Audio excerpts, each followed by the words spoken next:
అందరికీ నమస్కారం. దాదాపుగా మనకి చాలామంది అక్షయ తృతీయ రోజు గురించి చాలా టీవీలలో చాలా విశేషమైనటువంటి ఇన్ఫర్మేషన్ మీ అందరి దగ్గర ఉండే ఉంటుంది.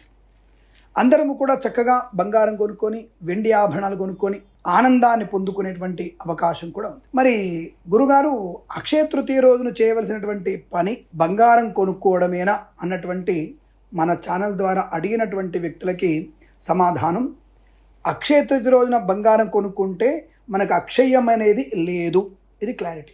అయ్యో అదేంటండి, అసలు బంగారం ధర కూడా పెరిగిపోయింది. ఇండియా మొత్తంలో కూడా అసలు బంగారం కొంటారు. ఎంత లేదన్నా కనీసం ఈరోజు 400 టన్నుల బంగారం క్రయ విక్రయాలు జరుగుతాయని చెప్పేసి చెప్తూ ఉంటారు. అదంతా కూడా కేవలం వాణిజ్యపరమైనటువంటి వర్తకుల యొక్క పన్నాగం మాత్రమే.